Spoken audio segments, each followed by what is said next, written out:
author, linguist, teacher, and crucial social critic, Professor Noam Chomsky.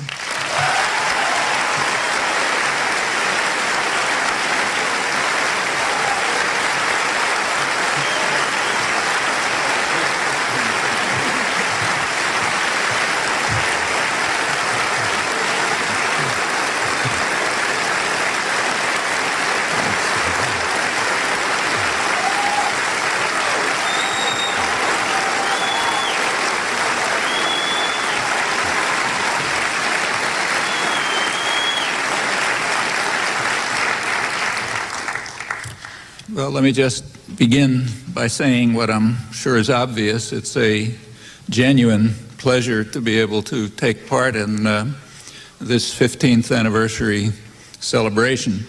What the FAIR Collective, and the emphasis should be on the word collective, what it's accomplished in these years is quite remarkable.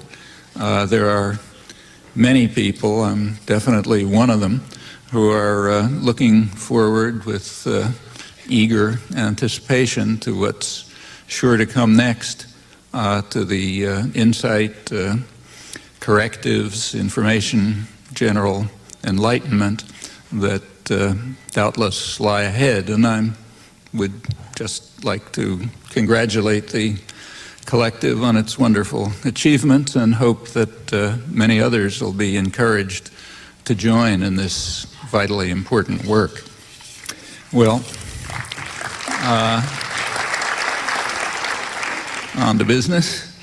The proper topic for an occasion like this, I suppose, is pretty obvious. It would be the question of how the media have handled the major story of the past months. And there's no question about what that is.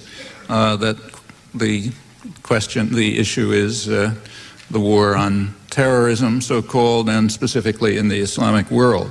And so by media here, I intend the term to be understood pretty broadly, so including journals of commentary, analysis, opinion, in fact, the intellectual culture generally. It's a really important topic. It's been reviewed regularly by FAIR, by others. However, it isn't really an appropriate topic for a talk. And the reason is that it requires too much detailed analysis. So what I'd like to do is take a somewhat different approach to it and ask the question, how should the story be handled in accord with general principles that are accepted as guidelines, so principles of fairness and accuracy and relevance and so on. Let's approach this by kind of a thought experiment. Imagine an intelligent Martian. Incidentally, I'm told that by convention Martians are male, so I'll refer to it as he. So suppose that this Martian went to Harvard and Columbia Journalism School and learned all sorts of high-minded things and actually believes them. How would the Martian handle a story like this? Well, I think he would begin with some factual observations that he'd send back to the journal in Mars. One factual observation is that the war on terrorism was not declared on September 11th. Rather, it was redeclared using the same rhetoric as the first declaration 20 years earlier. The Reagan administration, as you know, I'm sure, came into office announcing that a war on terrorism would be the core of U.S. foreign policy, and it condemned what the president called the evil scourge of terrorism. The main focus was state-supported international terrorism in the Islamic world, and at that time also in Central America. International terrorism was described as a plague spread by depraved opponents of civilization itself, in a return to barbarism in the modern age. Actually, I'm quoting the administration moderate, Secretary of State George Shultz. Reagan's particular, the phrase I quoted from Reagan actually had to do with the Middle East, terrorism in the Middle East, and it was in the year 1955. That was the year in which international terrorism in that region was selected by editors as the lead story of the year in an annual AP poll. So, point one that our Martian would report is that the year 2001 is the second time that this has been the main lead story, and that the war on terrorism has been redeclared pretty much as before. Furthermore, there's a striking continuity. The same people are in leading positions. So Donald Rumsfeld, who's running the military component of the second phase of the war on terrorism, he was Reagan's special envoy to the Middle East during the first phase of the war on terrorism, including the peak year, 1985. The person who was just appointed a couple months ago to be in charge of the diplomatic component of the war at the United Nations is John Negroponte, who during the first phase was supervising U.S. operations in Honduras, which was the main base for the U.S. war against terror in the first phase. In 1985, terrorism in the Middle East was the lead story, but terrorism in Central America had second rank as the story of the day. Shultz, in fact, regarded the plague in Central America as what he called the most alarming manifestation of it. The main problem, he explained, was a cancer right here in our hemisphere, and we want to cut it out, and we'd better do it fast because the cancer was openly proclaiming the goals of Hitler's Mein Kampf, was just about to take over the world. And it was really dangerous. The danger was so severe that on Law Day, 1985, the president announced a state of emergency, a national emergency, which was because of the, as he put it, the threat to the national security and foreign policy of the United States posed by this cancer. Law Day, incidentally, is the day that in the rest of the world is celebrated as, commemorated as a day in solidarity with struggles of American workers. In the United States, it's a jingoist holiday, May 1st. The cancer was so serious, and incidentally, this was renewed annually until finally the cancer was cut out. Shultz, Secretary of State, explained that the danger was so severe that you can't keep to gentle means. His words, negotiations are a euphemism for capitulation. If the shadow of power is not cast across the bargaining table, he condemned those who seek utopian legalistic means like outside mediation, the United Nations, the World Court, while ignoring the power element of the equation. The United States was, in fact, exercising the power element of the equation with mercenary forces based in Honduras under the supervision of John Negroponte, while it was successfully blocking pursuit of utopian legalistic means by the World Court, the Latin American countries, and of course the cancer itself, bent on world conquest. The media agreed. The only question that arose really was tactics. There was the usual hawk-dove debate. The position of the hawks was expressed pretty well by the editors of the New Republic. They demanded, in their words, that we continue to send military aid to Latin-style fascists, no matter how many are murdered, because there are higher priorities than human rights in El Salvador or anywhere in the region. That's the hawks. The Doves argued, on the other hand, that these means were just not going to work, and they proposed alternative means to return Nicaragua, the cancer, to the Central American mode and impose regional standards on it. I'm quoting the Washington Post.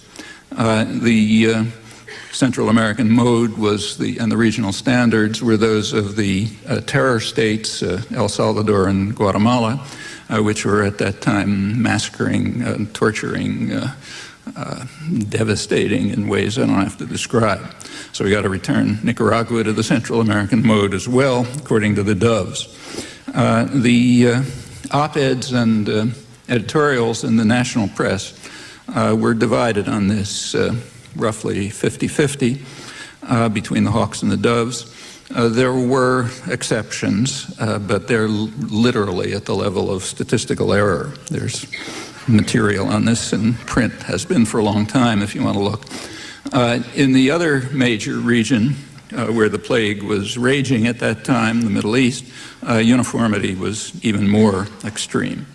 Well, the intelligent Martian would certainly pay great attention to all of this, very recent history, in fact, with remarkable continuity, so that the front pages in Mars would report that the so-called war on terror is redeclared by the same people against rather similar targets, although, he would point out, not quite the same targets. The depraved opponents of civilization itself in the year 2001 were, at that time, the freedom fighters organized and armed by the CIA and its associates, trained by the same special forces who are now searching for them in caves in Afghanistan. That they were a component of the first war against terror and acting pretty much the same way as the other components of the war against terror.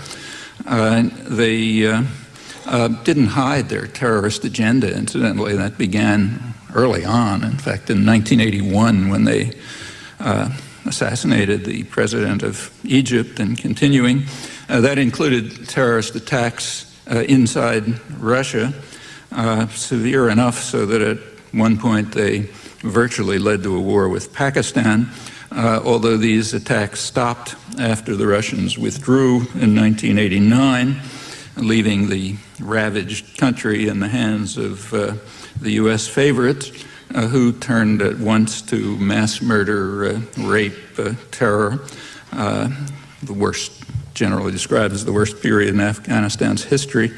And they're now back in charge outside of Kabul. According to this morning's Wall Street Journal, they're now, two of the major warlords are now approaching what could turn out to be a major war. Let's hope not. Well, all of this would be headline news in the Martian press, along, of course, with what it all means to the civilian population. That includes vast numbers of people who are still deprived of desperately needed food and other supplies, although food has been available for months but can't be distributed because of the conditions.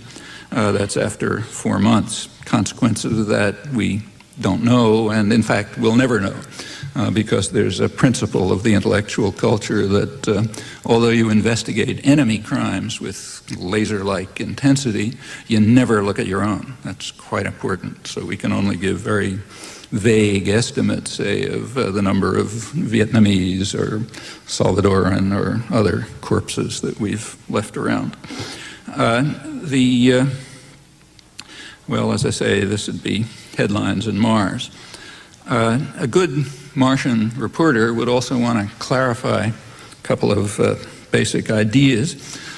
First of all, he'd like to know what exactly is terrorism, and secondly, what's the proper response to it? Well, whatever the answer to the second question is, that proper response must satisfy some moral truisms. And the Martian can easily discover what these truisms are, at least as understood by the leaders of the war, what the self-declared war on terrorism because they tell us constantly that they're very pious Christians who therefore revere the Gospels and have certainly memorized the definition of hypocrite given prominently in the Gospels. Namely, the hypocrites are those who apply to others standards that they refuse to accept for themselves. So the Martian understands then that in order to rise to the absolutely minimal moral level, we have to agree, and in fact insist, that if some act is right for us, then it's right for others. And if it's wrong when others do it, then it's wrong when we do it. That's the most elementary of moral truisms. And once the Martian realizes that, he can pack up his bags and go back to Mars because his research task is over. He would be unlikely to find a phrase, a single phrase, in the vast coverage and commentary about the war on terrorism that even begins to approach this minimal standard. Don't take my word for it. Try the experiment. Well, I don't want to exaggerate. You can probably find the phrase now and then way out at the margins, though very rarely. Nevertheless, this moral truism is recognized within the mainstream. It's understood to be an extremely dangerous heresy, and therefore it's necessary to erect impregnable barriers against it, even before anybody exhibits it, even though it's so rare. In fact, there's even a technical vocabulary available in case anybody would dare to engage in the heresy, to involve themselves in the heresy that we should abide by moral truisms that we pretend to revere. The offenders are guilty of something called moral relativism. That means the suggestion that we apply to ourselves the standards we apply to others, or maybe moral equivalence. That's a term which was invented, I think, by Jean Kirkpatrick to ward off the danger that somebody might dare to look at our own crimes. Or the term, or maybe they can be called involved, they're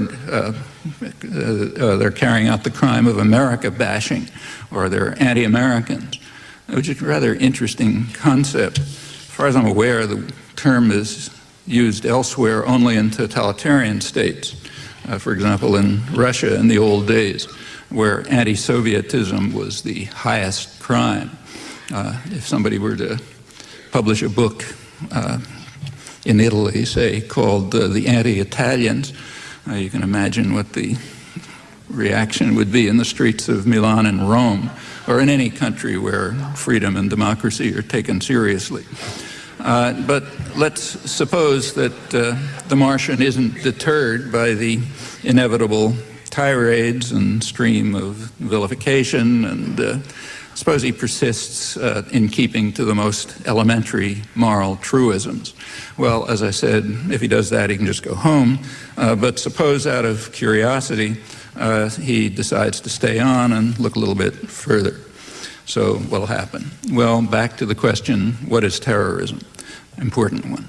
Now, there's a proper course for a serious Martian reporter to follow to find the answer to that. Look at the people who declare the war on terrorism and see what they say terrorism is. It's fair enough. And there is, in fact, an official definition in the U.S. Code and Army manuals elsewhere. It's defined briefly, terrorism, as I'm quoting, is defined as the calculated use of violence or the threat of violence to attain goals that are political, religious, or ideological in nature through intimidation, coercion, or instilling fear. Well, that sounds simple. As far as I can see, it's appropriate. But we constantly read that the problem of defining terrorism is very vexing and complex. And the Martian might wonder why that's true. And there's an answer. The official definition is unusable. It's unusable for two important reasons. First of all, it's a very close paraphrase of official government policy, which is very close, in fact. When it's government policy, it's called low-intensity conflict or counterterror. Incidentally, that's not just the United States. As far as I'm aware, this practice is universal. So about, just as an example, back in the mid-60s, the RAND Corporation, the research agency connected to the Pentagon mostly, the RAND Corporation published a collection of interesting Japanese counterinsurgency manuals having to do with the Japanese attack on Manchuria and North China in the 1930s. I was kind of interested. I wrote an article about it at the time, comparing the Japanese counterinsurgency manuals with U.S. counterinsurgency manuals for South Vietnam, virtually identical. That article didn't fly too well, I should say. Anyhow, it's a fact, and as far as I know, it's a universal fact. So that's one reason you can't use the official definition. The other reason you can't do it is much simpler. It just gives all the wrong answers, radically so, as to who the terrorists are. So therefore, the official definition has to be abandoned, and you have to search for some kind of sophisticated definition that'll give the right answers, and that's hard. That's why you hear that it's such a difficult topic, and big minds are wrestling with it, and so on.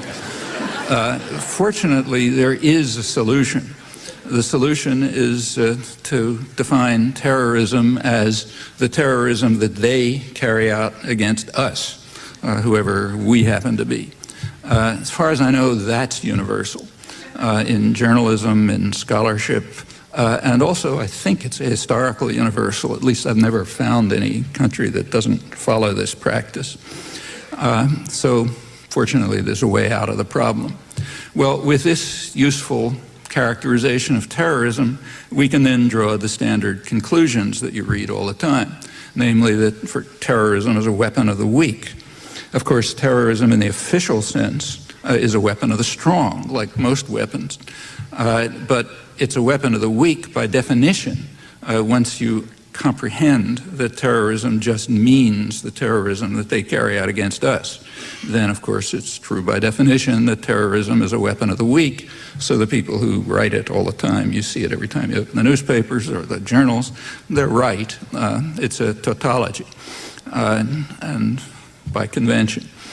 Well, suppose the Martian goes on to defy what are apparently universal conventions, and he actually accepts the moral truisms that are preached, and he also even accepts the official U.S. definition of terrorism.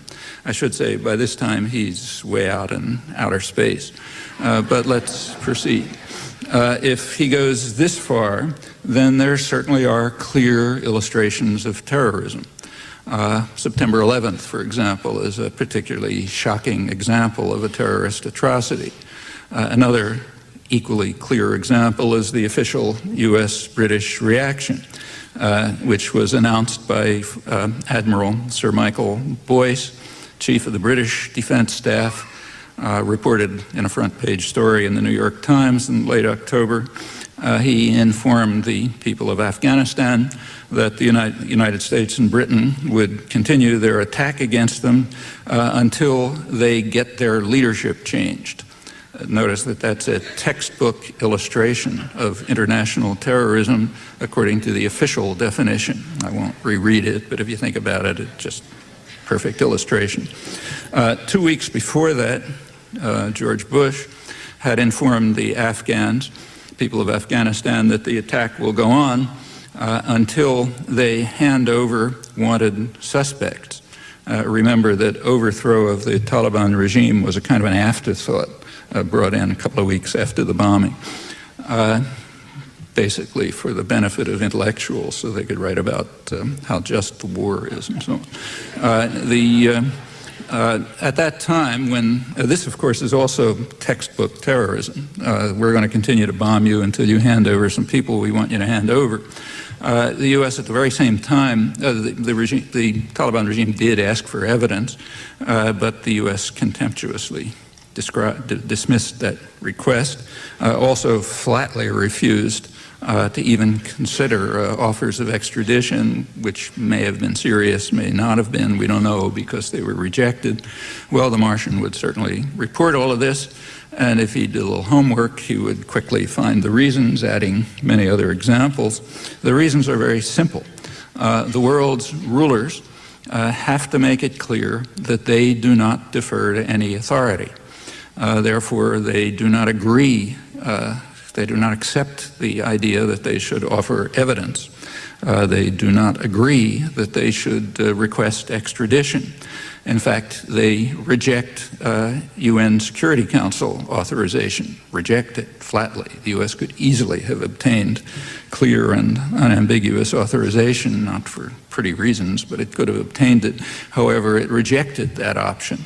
And that makes good sense.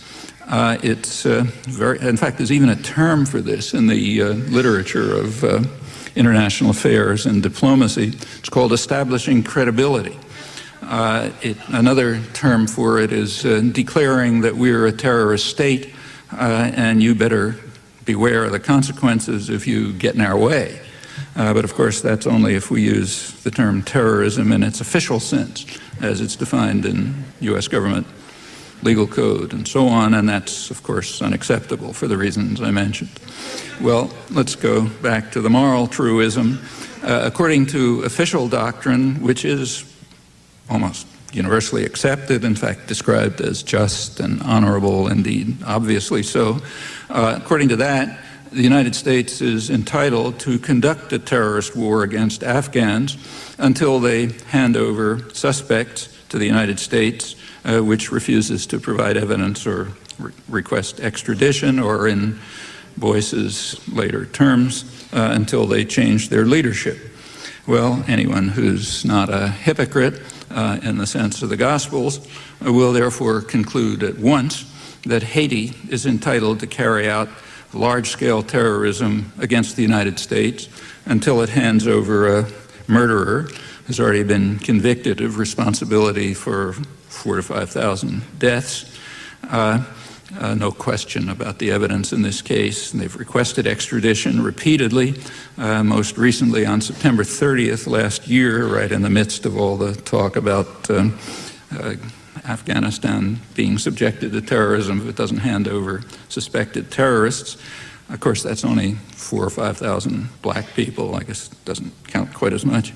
Or perhaps they should continue to carry out massive terror in the United States, since they can't bomb, maybe bioterror or something, I don't know what, until the United States changes its leadership, which is in fact responsible for terrible crimes against the people of Haiti right through the 20th century. In fact, Haiti's been the main target of U.S. terrorist attack in the 20th century, going back to Woodrow Wilson, and in fact it goes back for 200 years, and what's more, it's still going on.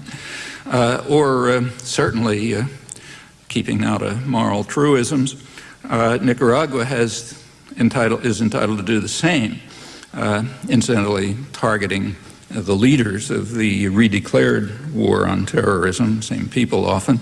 Recall that the terrorist attack against Nicaragua was far more severe even than September 11th. Tens of thousands of people were killed. The country was devastated. May never recover. It's now the second poorest country after Haiti in the hemisphere.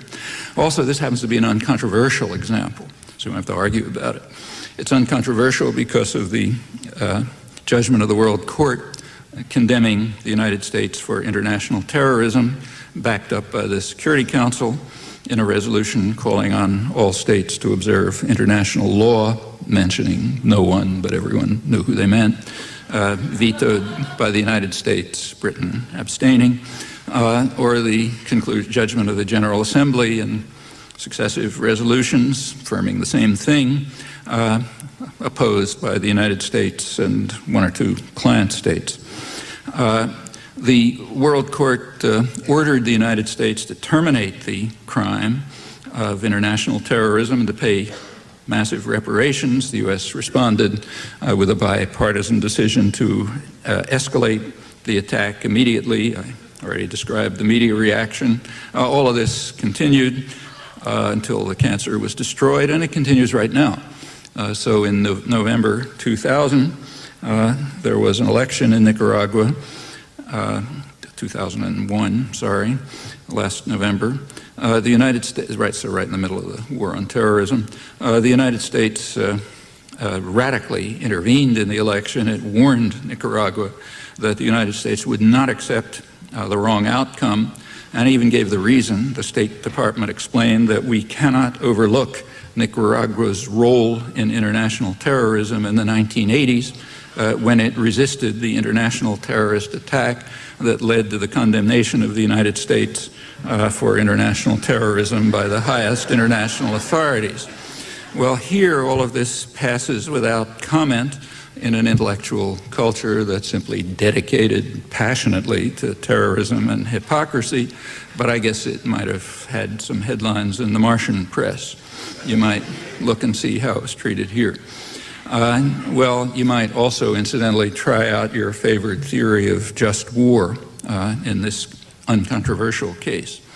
Nicaragua, of course, had some defense against the U.S.-run international terrorism being carried out under the pretext of a war on terrorism. Namely, Nicaragua had an army. In the other Central American countries, the terrorist forces that were armed and trained by the U.S. and its clients were the army.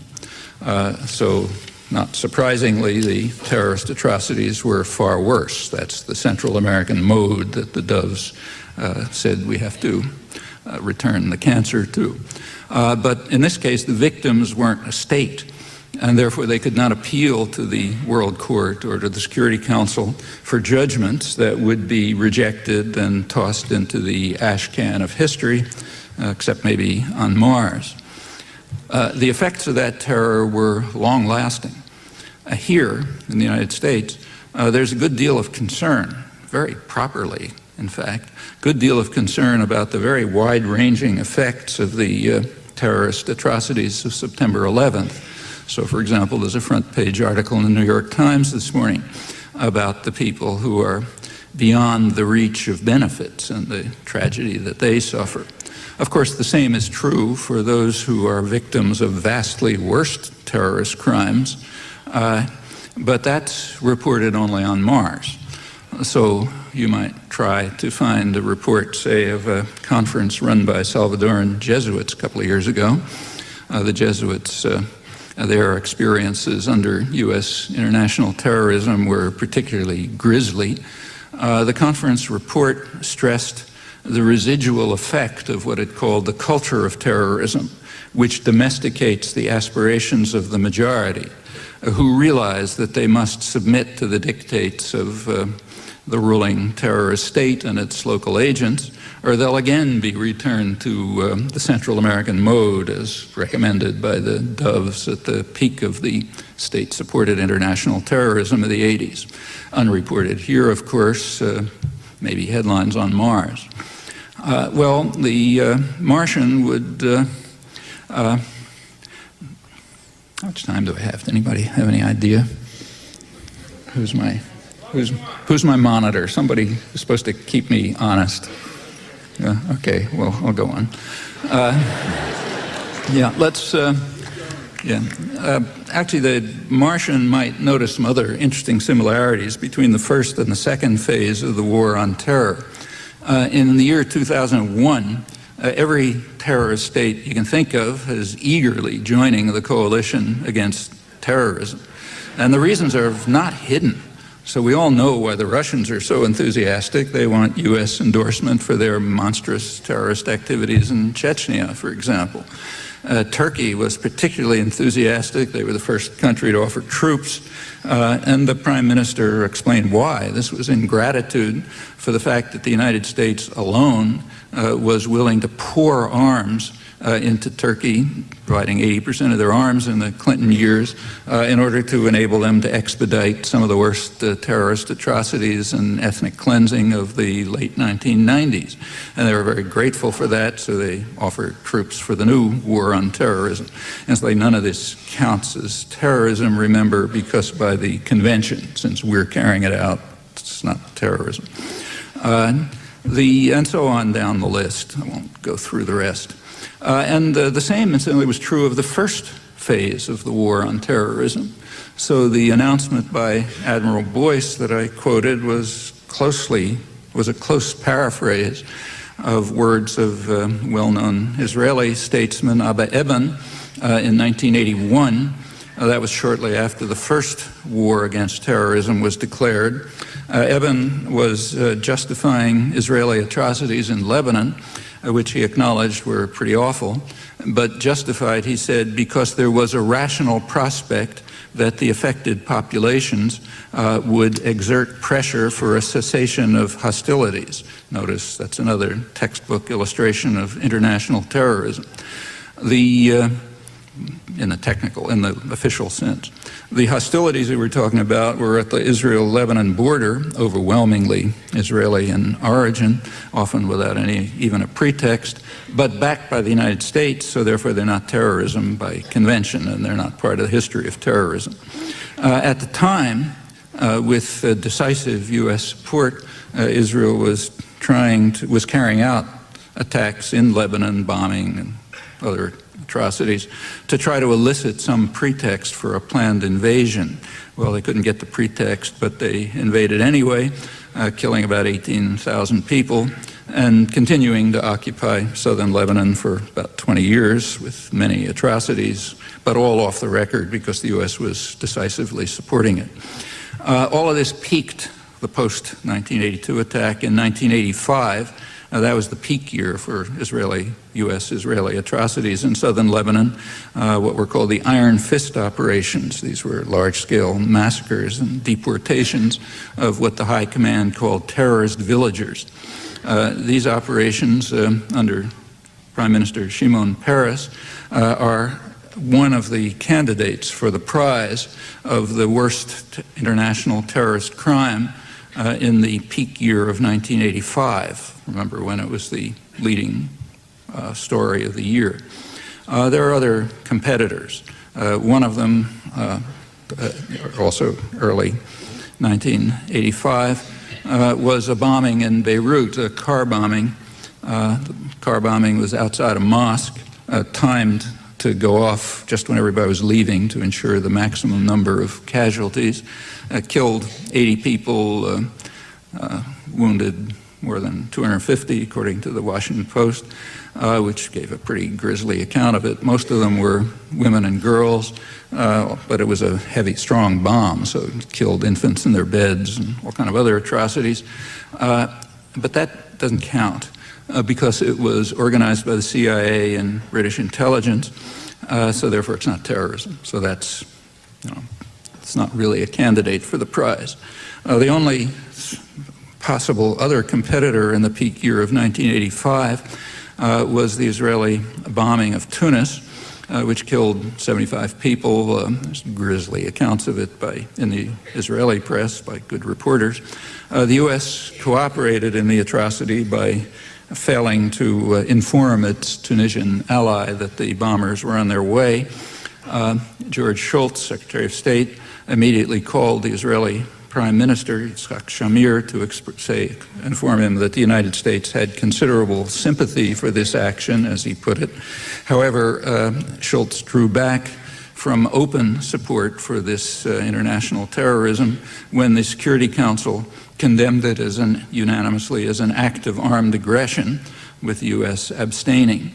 Well, let's continue to give Washington and its clients the benefit of the doubt, as in the case of Nicaragua, and let's assume that the crime was only international terrorism, not the far more serious crime of aggression, as the Security Council determined. If it was aggression, then again, observing moral truisms, we move on to Nuremberg trials. Well, those are the only three cases that come anywhere near that level in the peak year of 1985. A couple of weeks after the Tunis bombing, Prime Minister Peres came to Washington, where he joined Ronald Reagan in denouncing the evil scourge of terrorism in the Middle East.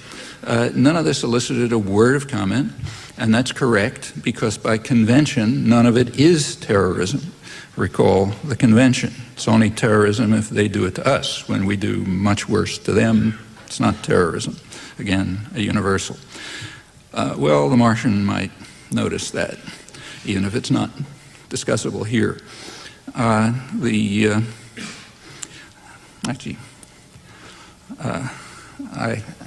got my favorite review in history when I did write about this some years ago. It was a review in the Washington Post, two-word review by their Middle East correspondent, who described it as breathlessly deranged. I kind of like that. I think he was wrong about breathless. If you read the article, it's pretty calm, but deranged is correct. You have to be deranged to accept elementary moral truisms and to describe facts that shouldn't be described. That's probably true. Let's go back to the Martian. He might be puzzled about the question of why 1985 is the peak year for the return to barbarism in our time by depraved opponents of civilization itself, referring to international terrorism in the Middle East. He'd be puzzled because the worst cases by far of international terrorism in the region just are down the memory hole, like international terrorism in Central America and lots of other cases. Current ones, in fact. However, some cases from 1985 are remembered, well remembered, and rightly, because they are terrorism. The official prize for terrorism that year goes to the hijacking of the Achille Lauro and the murder of a crippled American, Leon Klinghoffer. Everyone knows about that one correctly. It was a terrible atrocity. Now, of course, the perpetrators of that atrocity they described it as retaliation for the Tunis bombing a week earlier, vastly worse case of international terrorism. But quite rightly, we dismiss that excuse with the contempt that it deserves. And all of those who do not regard themselves as cowards and hypocrites will take the same principled stand with regard to all other violent acts of retaliation, including, for example, the war in Afghanistan, which, remember, was undertaken with the clear and unambiguous expectation that it might drive millions of people over the edge of starvation. And as I said, we'll never know. For principled reasons, or lesser atrocities, such as those in alleged retaliation in the Israeli-occupied territories right now, with full U.S. support, as always, so they're not terrorism. The Martian would surely report on page 1 that the United States right now is once again using the pretext of the war on terror to protect and probably escalate terrorism by its leading client state. The latest phase of this began on October 1st, 2000. That's when Israeli helicopters, which when you read that, that means U.S. helicopters with Israeli pilots provided in the certain knowledge that they're going to be used for what they're used for. On October 1st, first day after the current intifada, U.S. helicopters began to attack unarmed Palestinians with missiles, killing and wounding dozens of them. There wasn't any pretext of self-defense. Clinton did respond on October 3rd, 2 days later, by sending Israel the largest shipment of military helicopters in a decade, along with spare parts for Apache attack helicopters that had been sent in mid-September. The press cooperated by refusing to report any of this. 5 minutes. 5 minutes, yeah. Not failing notice, but refusing. They knew all about it. In December, and the story continues, since time's short, I'll be brief.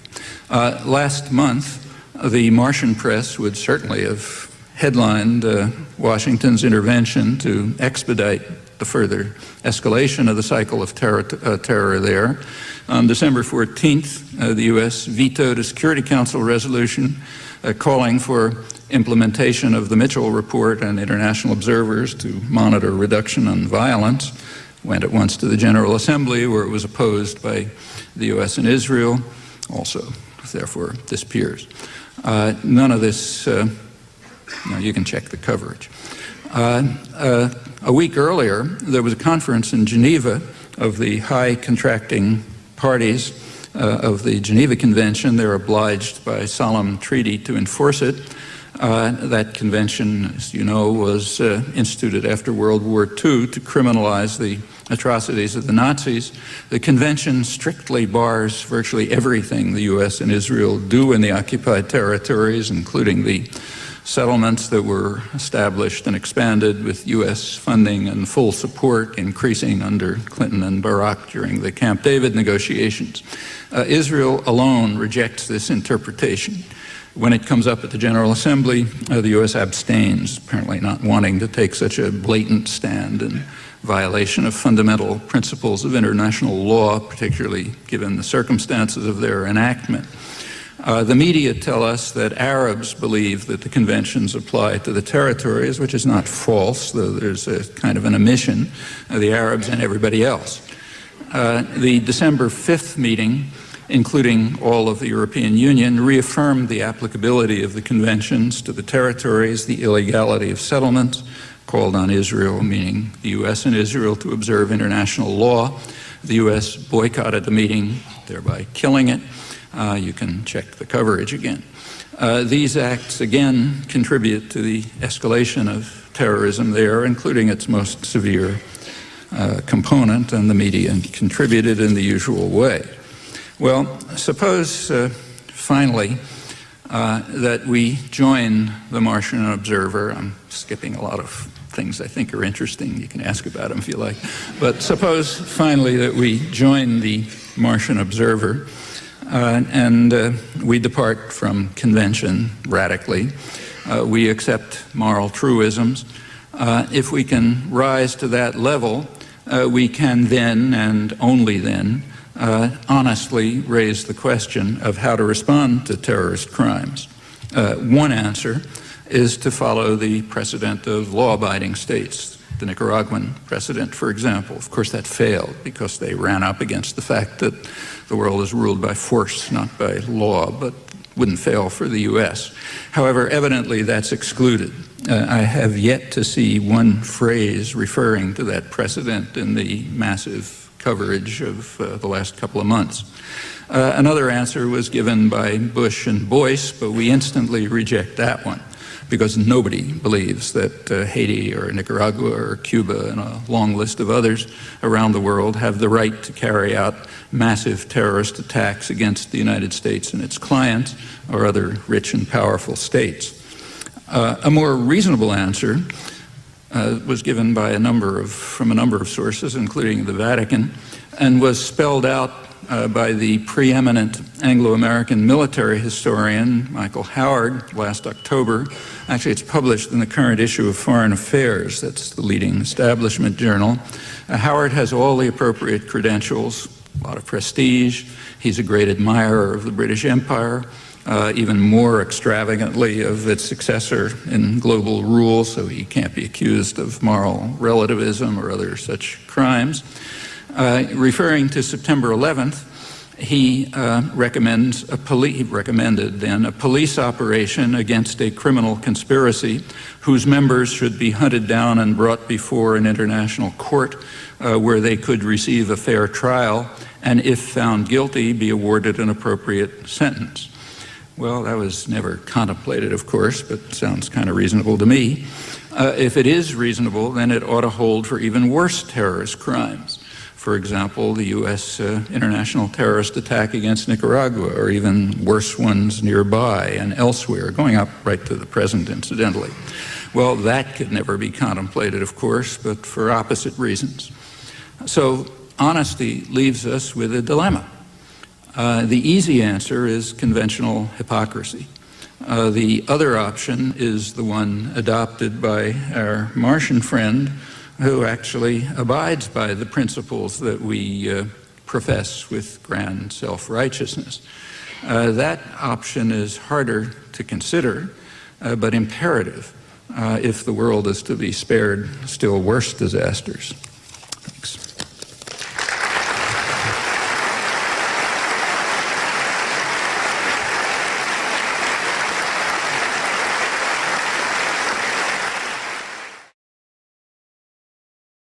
What can we do as individuals and collectively do to change this pattern of U.S. abuses and murder? How can we engage and inspire those outside this hall being full of the already converted and privileged? First of all, an apology. If I act as if I can't see you, that's because I can't see you. It's all black out there. I assume there must be people, but can't see any faces. Actually, first of all, there are plenty of people outside this hall who are pretty much the same. In fact, it's a very powerful current in the country and, in fact, throughout the world. There's plenty of evidence for that. As to what you can do about it, I think we all know the answer. I mean, ask yourself why we don't live under feudalism, or why we don't have slavery, or why women have some rights, or why there's some finally concern about trying to save the environment before we destroy it, or anything else you can think of back through history. There are no magic answers. There's only one answer. It's dedicated, committed, hard work. Educational, organizing, find the things that interest you, get involved in them. There's just no other way. That's the way it's been done all through history. It's had a lot of progress. Things can make a lot of terrible things in the world, but it's a lot better than it was. And those achievements have come by people who didn't just ask the question, but acted on the obvious answer. And there isn't going to be any other answer. There's no point asking. If anybody had thought of an answer, you would have heard it. And there isn't any. The answer is, just do it. And you know how to do it the same way everybody else does. If bombing Afghanistan is the wrong way of going about solving terrorism, then what is a better alternative? Thanks. Yeah. Well, first of all, we have to decide what we mean by terrorism. Do we mean by terrorism what the, say, U.S. Code means by terrorism? Or do we mean by terrorism the terrorism that they conduct against us? Okay. Those are, depending on what we mean, there are different answers. So are we hypocrites or not? We got to decide that first. Well, if we're not hypocrites, then one way to reduce terrorism doesn't solve it. One way to reduce terrorism is not to participate in it. That's an easy way. It doesn't take, doesn't take bombing, doesn't take embargoes. It just means stop participating in it. If you want to know what that means, let's say today, just take a look at the list of leading recipients of U.S. arms transfers in the world. Just run through the list, compare them with standard Human Rights Watch reports, and you'll find a way to reduce terrorism enormously. What about the terrorism of them against us? That is the minor part. The terrorism of the weak does exist. It's serious, could get a lot worse. If you look at official studies, technical studies, some of them government, some strategic analysts, some in the technical journals, you'll find that for years now, everyone has understood that the major terror threat against the United States is not missiles. No country is going to be crazy enough to launch a missile attack against the United States and ask for instant obliteration.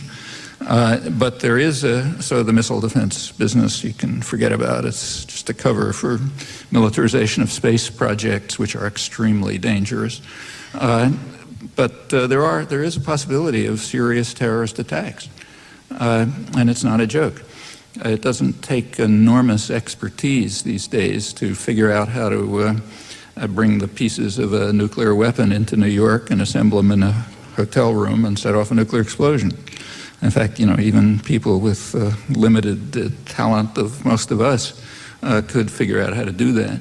And a plutonium bomb, weighs like 15 kilograms or something like that. And the same is true of bioterror and many other things. There are many possible weapons of the weak, and there's a good chance that they'll be used. That's not the biggest part of component of terrorism. In fact, it's the smallest part, but it's very serious. Like what happened on September 11th wasn't a joke. So how do you deal with that? Well, there are a couple of ways. I mentioned a couple of ways at the end. And I think some of them are quite reasonable. I won't repeat. But the basic somewhere along the line, if you want to deal with the problem with terrorism, you got to think about the reasons for it. So, for example, take one of the very few cases in which the weak actually did carry out terrorism against the strong, namely IRA bombs in London, which were not a joke. I mean, at some stage they planned, didn't succeed in killing the whole British cabinet. Well, there was one possibility. I'm putting aside questions of feasibility. Let's put that aside. One possible reaction would say have been to bomb Boston, which is the source of most of the financing, I suppose. Well, okay, that would have been one response. Another response would have been to flatten West Belfast. Okay, probably the RAF could handle that. It wouldn't, even feasibility aside, those have been lunatic responses. Those are the responses we're doing now. A sensible response was the one that I quoted from Michael Howard. Find the perpetrators. It's a criminal act. Find the agents of the criminal act. Get evidence about them. Bring them to a proper court tribunal, and sentence them. And then, he didn't say this, and then look into the grievances that lie behind it. And there usually are grievances. I mean, any criminal act you think of, whether it's a robbery in the streets or September 11th or even worse terrorist crimes, of which there are unfortunately numerous, I gave a few cases, there's usually something that lies behind them. And when you look at what lies behind them, there often are, some of the grievances are quite legitimate. And they ought to be dealt with, quite apart from terrorism. Independently of terrorism. So one of the things I didn't get to talk about, but could, is the question, why do they hate us? That George Bush's plaintive question, which has actually been asked for a long time. And we have answers to it, back to the 1950s from the internal declassified record. So Eisenhower, for example, raised exactly the same question back in 1958. He said, look, secretly, in secret discussion, he said, there's a campaign of hatred against us in the same area of the world, not by governments, but by the population. And what's the reason? And the National Security Council gave him the reason. And the reason is that there's a perception, which we can't counter because it's true, that the U.S. supports a harsh and brutal status quo in order to pursue its own interests in obtaining the energy resources of the region, and therefore supports brutal and oppressive regimes. And we have a hard time dealing with this because the perception's correct. And they say it's natural that we should do that. Yeah, that's not very different from what the Wall Street Journal reported a couple of days after the September 11th attacks, when, to their credit, they began to do some studies which should have been done long before, asking what are people's attitudes in that region. Of course, they looked at a narrow sector, the sector they're interested in, what they called moneyed Muslims, the rich guys. So they were thinking of bankers and professionals and international lawyers and businessmen, tied up with U.S. multinationals. People who are right in the middle of the U.S. system, and they found pretty much the same responses as back in the 1950s. And that perception still is correct, so it's hard to counter. But it shouldn't be correct. We should not be supporting harsh and brutal regimes. We should not be blocking, as we have been for 50 years there, democratic options, possibilities of independent development. And we shouldn't be carrying out the kinds of policies that really anger people, like supporting the Israeli occupation, which is now in its 35th year and is harsh and brutal, or devastating the civilian population of Iraq while strengthening Saddam Hussein. And they remember, even if we prefer to forget it, that the US and Britain supported Saddam strongly, right through his worst atrocities. So like when you hear Madeleine Albright or Tony Blair or somebody saying, this guy is so awful, got to get rid of him, he even gassed his own population. All of that stuff is exactly correct, except they're missing a couple of words. Namely, he gassed his own population with our support, which continued strongly after he did it, because we didn't care about the crimes, cared about other things. We cared about exactly what the National Security Council was telling Eisenhower back in the 1950s. Well, if we don't want to pay any attention to that, okay, then we're just guaranteeing further terrorist acts. Can't predict what they'll be, but you can be pretty sure they'll come. Just as in the case of, say, Britain and Ireland, if they paid no attention to the grievances, it would go on.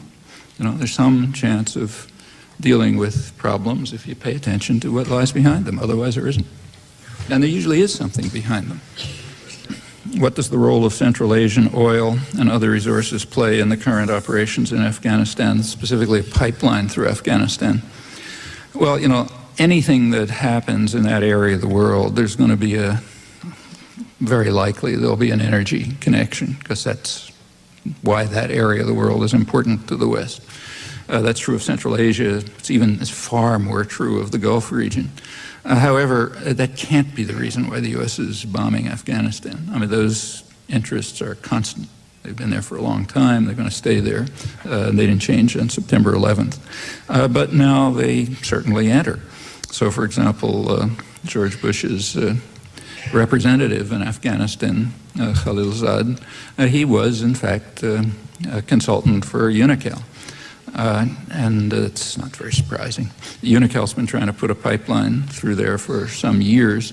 How important it is, you can debate. It's probably not all that important, but of some interest to them. One consequence of the current war, which is very visible, and the Europeans are well aware of it, in fact it's all over the business press, is that the U.S. is establishing, and it's pretty obvious if you just look, the U.S. is establishing a military presence in Central Asia, supporting regimes which are scarcely different from the Taliban. It's pretty hard to distinguish Uzbekistan from the Taliban, and that's actually been reported honestly in the New York Times and elsewhere. And it's establishing a military presence there, linking up, as usual, with brutal, repressive, murderous states, horrible attitudes towards women, the usual business. And it's because it wants a position, to take a position in what used to be called in the 19th century the Great Game, the conflict over control of the region. Now that Great Game has different players, then it was Britain and Russia, and different interests. Because now a major interest is who's going to get access to the energy resources of the Central Asia region, which are apparently significant. As far as anybody knows, they're nowhere near on the scale of the Gulf. Saudi Arabia, as far as anyone knows, remains by far the largest energy source in the world, and Iraq second. But they're not insignificant. And control over them will be important. The Russians want to have control. China wants a peace. The U.S. wants a peace. There's a lot of struggle over whether a pipeline should go through Iran the way the energy companies want, because it's the cheapest way, but the U.S. government doesn't want for reasons or whether it should go through Turkey, which is the main U.S. ally. And a lot of jockeying is going around. And a position of power, military base in Central Asia would give the U.S. some leverage on that. And that's certainly one very likely outcome of the current war. Other things, well, most of this stuff is secret, so we really don't know. But it happened. I was in India in November and passed through Pakistan for a couple of days at the end. And I happened to be in Islamabad for a day, which was the same day as the meetings of the World Bank and the UN Development Fund on late November on development projects for post-war Afghanistan. The Pakistani press, which is surprisingly free and open, at least surprised me, though I sort of knew it from reading Iqbal Ahmed's work, but it's true. They were reporting it pretty straight, and they quoted drafts of World Bank documents which are being presented at the meeting. Actually, I put one of them up on the internet if you're interested. But what it said, I can't check the original to see if it's accurate. These are internal documents of the World Bank and people like that. But it looked authentic. They were saying that a priority for the reconstruction of Afghanistan should be investment in the energy sector, including pipelines, and then it went on about that. And, those are obviously not the priorities for a country that's been devastated primarily by the U.S. and Russia for the last 20 years and is a total wreck. But if this is correct, that's the projection of the international institutions and their concerns. Maybe, maybe not, until these institutions become transparent enough so that one can find out what they're up to. We'll just have to speculate and use what bits of information there are. But it wouldn't surprise me. That's how this region has been viewed. So yes, there are Central Asian energy interests related to it, and they'll probably become more important in the coming years, with a very likely conflict among China, Russia, United States, other smaller, participants and antagonists. Could be a difficult area. Can you speak about the current trend of equating protest with terrorism, on how the media, government, and people of the U.S. view these protests, for example, anti-globalization protests? Well, it was completely obvious the first moment after September 11th. I have to say, when I was first asked by reporters for comments within a couple of hours, the first thing that came to mind is what I suppose is obvious, that every harsh and repressive force in the world is going to use this as a window of opportunity to pursue their own agendas. I mean, it might be, say, massacring people in Chechnya, or it might be disciplining the population in the United States and trying to get them to shut up while we rich and powerful guys do whatever we want, like cut capital gains taxes and things like that. And that's exactly what happened. I mean, if anybody's surprised, they're just not living in this world. I mean, what do you expect powerful groups to do when they have an opportunity? Use it, of course.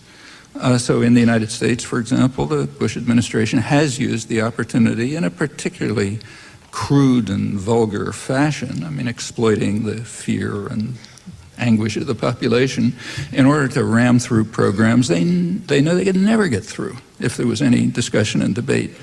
Their favorite programs. I mean, you read the newspapers, I don't have to run through it. What's called anti-globalization, which is a terrible word, incidentally. I mean, it's a term of propaganda, remember. We should never use that term. There is nobody who's opposed to globalization. So, for example, in fact, the main, the modern left, the left in the modern sense, the workers' movement of the left, I mean, after all, it began with and retains a commitment to globalization. That's what the First International was about. What's an international? I mean, it was interested in international integration, but in a form which serves the interests of the general public, not a small sector of investors and lenders. What's called globalization is a specific form of economic integration, which happens to benefit the interests of those who designed it, not very surprisingly. And the interests of everybody else are kind of incidental. They could be harmed, benefited, doesn't matter. Well, that's called globalization, and therefore anybody who's opposed to it is called anti-globalization. So then they can be described as, primitives who want to go back to the Stone Age or something like that. But that's all just pure propaganda. I mean, the question is, what form of international integration do we want? So next week, there's going to be 2 meetings about this. One of them in New York, that's the Davos meetings. Another one in Porto Alegre in Brazil, it's the World Social Forum. Davos is the people who the leading business journal in the world, the Financial Times, at their last meeting called the Masters of the Universe. There was a touch of irony in that, but not very much. It's pretty accurate. So there'll be a basically secret meeting of the Masters of the Universe here in New York, and there'll be a very public meeting in Porto Alegre of popular groups from all over the world, and so on and so forth. Jeff's going to be there, I'm going to be there, lots of other people from all over the world will. Well, they're all in favor of globalization. The question is, what form should it take? So none of the people in Porto Alegre are opposed to globalization. That is, they're not opposed to the fact that they're going to be in Porto Alegre, right, which is a kind of globalization. These are terms of propaganda. We should drop them. The question is, what kind of international integration should there be? And there are a lot of different ideas about that. Of course, those who want to ram through their program, people will be meeting in the Davos meeting, they would like everyone else to shut up so they can do what they want without anybody paying any attention to it. And anybody who criticizes it can now be called anti-patriotic or anti-American or, moral relativist or one of the other terms of abuse. But that's just ludicrous. I mean, it's nothing. I mean, the first reaction of the U.S. Trade Representative, Robert Zoellick, to the terrorist attacks was that if you're opposed to terrorism, you have to grant the president Stalinist-style authority to reach international agreements without congressional involvement or public knowledge. There's a name for that. It's called fast track or trade enhancement. It's like the old Kremlin days. That's the way you're going to make Osama bin Laden, quake in his boots if you give the president that authority. And that's what they managed to get it. They managed to ram it through Congress, I think with one vote, by pleading patriotism. Well, yeah, sure, that's exactly what they're going to do. I mean, they would do that if there was an earthquake. Whatever is going to happen, yes, they'll try to use that opportunity. This one happens to be particularly vulgar. And in fact, things like the disgracefully named U.S. Patriot Act, which is really reminiscent of Stalinism, including its wording. Yeah, they'll try to impose things like that using the current fear and concerns of the population. Naturally, that's what you do if you're in power. But there's no reason why it should succeed. My suspicion is it probably won't. But that's in our hands, really. Are you going to subject yourself to efforts at imposing submissiveness and discipline or not? There's no more reason to shut up about things you think are important now than there were pre-September 11th. Certainly people with power aren't shutting up. They're doing exactly what they always do, figuring they have a chance to do it even more easily under these conditions. What do you think the Al Gore response would have been to September 11th? Probably about the same. I can't see. I don't. Yeah. Is that enough of an answer? Yeah. I mean, I should say, these are distinctions differences that are awfully hard to make. I mean, like, for example, in 1968, if you wanted U.S. troops out of Vietnam, should you have voted for Humphrey or Nixon? Well, personally, I didn't vote. But my feeling was probably it would be more likely with Nixon. And in retrospect, I think it's probably true. These are differences that are so marginal and subtle that to take a position on them is almost impossible. Is there credible evidence that some part of the U.S. government was complicit in the September 11th attacks? Well, that's an internet theory, but it's hopelessly implausible in my opinion. So hopelessly implausible, I don't even see any point talking about it. I don't think so. Has the U.S. now found or created a satisfactory substitute for the Cold War? That means, I presume, the war on terrorism. Well, you see, going back to our Martian, he could tell you right off that that can't possibly be true. And the reason is because the war on terrorism was declared in 1981 with the same rhetoric and the same people, and we know how it was waged. Now, nobody wants to talk about that for a very good reason. If you talk about it, you come up with the kinds of answers that actually we all know that I reviewed, so therefore you can't talk about it. But it's a fact, nevertheless. And in fact, you have to ask what the Cold War was. One of the reason that they came up with the war against terror as the core of U.S. foreign policy in the early 80s was because everybody realized the Cold War is not going to serve as a pretext for very long. Gonna have to find other pretexts for the kinds of policies that are carried out before the Cold War, after the Cold War, during the Cold War, for the same reasons. Let's go back to Eisenhower. Things I was I didn't have a chance to quote them, but the things I was referring to about, why do they hate us? Here are the reasons from the National Security Council. That happened to be 1958. It was a very important year in U.S. and world history for a lot of reasons. Actually, the U.S. faced 3 major crises that year, according to internal debate. We have a huge internal record on this. It'd be front page news in Mars because goes right up to the present. Everything that happened then goes right up to the present. The three, and we know a lot about it because it's declassified. So any journalist who wants to find out, just open the official records. Same with any commentator. 1958, the Eisenhower administration identified three major crises in the world, all in Islamic states, all in oil producers. One was Indonesia, one was Algeria, one was the Middle East. What had happened in Algeria was that the French, which is an oil producer, the French were having a hard time suppressing a national independence movement despite huge massacres and terror and savagery, and that was bad. In Indonesia, the problem was that the government was too independent and too democratic. It was allowing a party of the left to participate, a party of the peasants, and it was getting more and more, it was gaining more and more, and in fact it looked like they might actually take over the government, or at least become influential. In the Middle East, what was happening was that Iraq broke out of the Anglo-American condominium over energy. Iran had tried with a conservative nationalist government, but they were put back in their place by a US-British coup. But Iraq actually got out. It was assumed to be Nasserite, that is, independent nationalist. There was discussion internally. Instantly, every one of those three crises goes right up until today.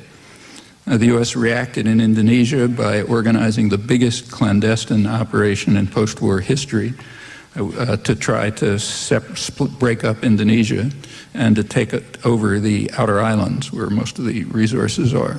Failed and led to things we don't have to talk about. In the Middle East, it's quite interesting what happened. Among other things, the U.S. sent troops to Lebanon.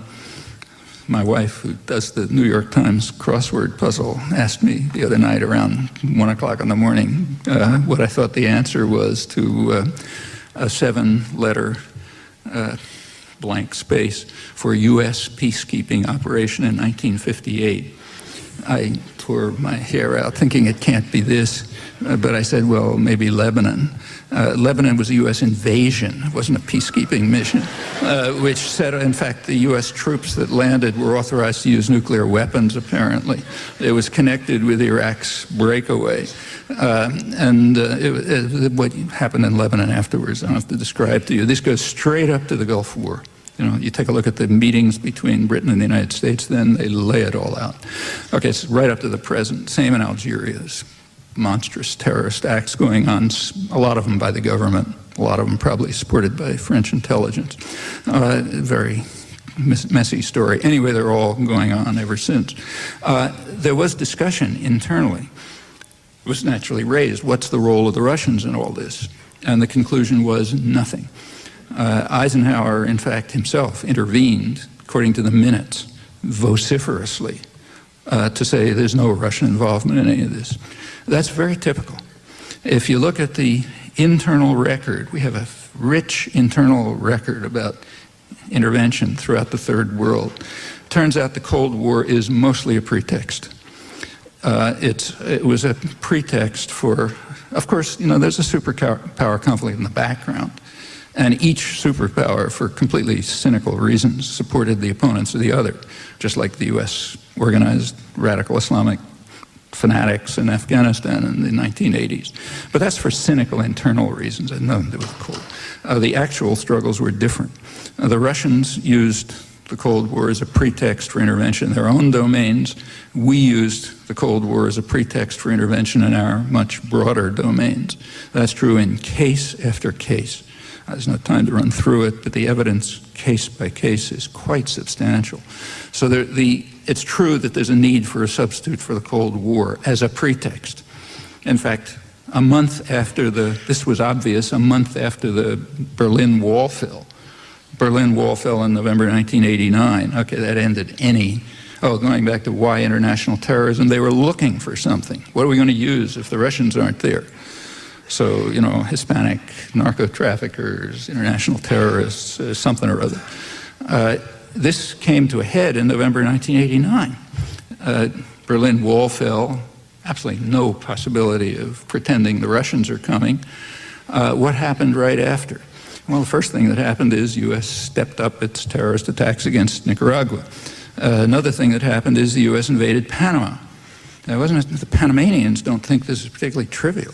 Like, for example, the Panamanian press, like everywhere, denounced the September 11th atrocities very harshly, but they added, as did many people around the world, we're not unfamiliar with it. In Panama, they referred to the bombing of the Barrio Chorrillo, a slum where, according to them, a couple thousand people were killed in one bombing raid.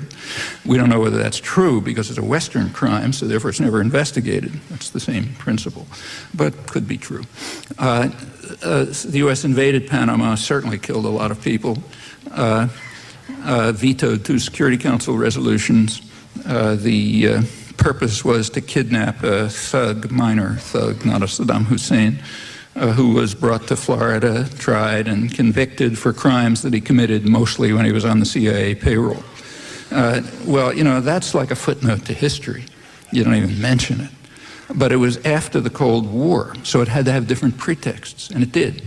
It was to defend ourselves against Hispanic narco-traffickers. It wasn't because the Russians were coming. Also, as the current human rights advisor to the National Security Council, Elliot Abrams, advised, he had just been kicked out of the government for crimes.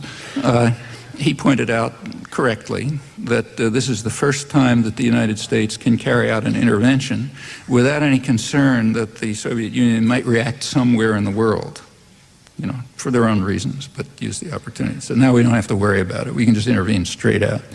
Other than tactics and pretexts, it's the same as everything else. And it continues that way right through the 90s. And in fact, it was that way before the Cold War broke out. I mean, Cold War began in 1918. You know, you know, right before that, Wilson had invaded Haiti and the Dominican Republic, devastating invasions. But that was to protect us against the Huns, because the Russians weren't there yet. And so it goes. I mean, and we know that it's mostly a pretext. I mean, there's a superpower conflict in the background, but pretext. In fact, that became extremely clear I mean, anybody who wanted to know anything about this would certainly have looked at a public document, namely George Bush I's first presentation to Congress calling for a huge military budget after the fall of the Berlin Wall, right? There's one every year. So the interesting one was, well, what about the one in March 1990? And it was interesting. It was the same as all the others. You know, we need a huge military budget, but it wasn't to defend ourselves against the Russians, because you couldn't pretend that anymore. We needed a huge military budget because of, actually I'm quoting, the technological sophistication of third world countries. That's why we needed it. And then also we had to maintain what was called the defense industrial base. That's a euphemism for high-tech industry. I shouldn't complain about it. It pays my salary for the last 50 years. But the way you make sure we need a tech industry is by socializing the cost and privatizing the gain. And one of the ways of doing that is under the cover of the military budget. So we have to maintain the defense industrial base to maintain the very dynamic state sector of the economy. I say we have to maintain the huge intervention forces, which had always been aimed at the Middle East and have to continue to be aimed at the Middle East. Then came an interesting phrase. We have to maintain intervention forces aimed at the Middle East. Now, quoting, where the threats to our interests that required intervention could not be laid at the Kremlin's door, okay? So, sorry, folks, we've been lying to you for 50 years, but we still need them. And we need them for exactly the reasons that were brought up in 1958, and in fact throughout the whole period, because of independent nationalism and the threat that it poses. However, the clouds lifted at this point. You know, you couldn't pretend anymore that it was the Russians. Incidentally, the threats could not be laid at Saddam Hussein's door because he was a friend and ally at that time. It was a couple of months later that he committed his first crime and disobeyed orders. And so there you have it. I mean, sort of spelled out. And everything that happened since supports it. In fact, you know, it's not that the Cold War didn't exist. You know, it's not, in fact, it came close to blowing up the world several times. It was real, but it's not primarily a superpower conflict. It was primarily what's called a North-South conflict. It used to be called imperialism in the old days. We don't like that word anymore. So it's what's called a North-South conflict, and the concern was primarily independent nationalism and what was called its virus effect. You might have a virus that would infect others, you know. So Cuba, let's say. The U.S., for years, the pretense was we have to carry out terrorist actions against Cuba, and they have been extremely severe, and an embargo which is very harsh, the harshest in the world, even food and medicine. And we need that because it's a tentacle of the Russian Empire. You know, it's going to strangle us, just like Nicaragua was going to conquer the world. That's why we needed it. In 1989, that was gone. So we had to have some other reason for maintaining it. Notice that it all got harsher after 1989. So you need it with some other pretext. We also know why it started, because now we have the declassified records. So the U.S. decision to overthrow the government of Cuba actually was considered in the summer of 1959. That's after about 2 months by the National Security Council, 2 months after Castro took over, but it was formally made in March 1960. There's no Russian connection. In fact, you know, they knew Castro was regarded as anti-communist. The Kennedy administration came in. They were going to focus on Latin America. So Kennedy naturally had a Latin American mission, which was headed by historian Arthur Schlesinger, you know. He submitted a report to the incoming president of the conclusions of the mission, and of course he discussed Cuba, and he discussed the Cuban threat. The Cuban threat is the threat of the spread of the Castro idea of taking matters into your own hands. And then he pointed out that's an idea that has a lot of appeal around Latin America, where impoverished people are facing very similar problems. He mentioned a Russian connection, namely, the Russians are hovering in the background, offering development loans and presenting themselves as a model for development in a single generation. It's another case of the virus threat. Those are the reasons. You know, then came the terrorism, the Bay of Pigs, the whole business. And if you look case after case, that's what you find. You know, I can't try to prove it now, but there's a ton of stuff in print about this. So what about a substitute for the Cold War? Yeah, well, you're going to have other pretexts. And the new phase of the war on terrorism, remember it's 20 years old, is a search for some such pretext.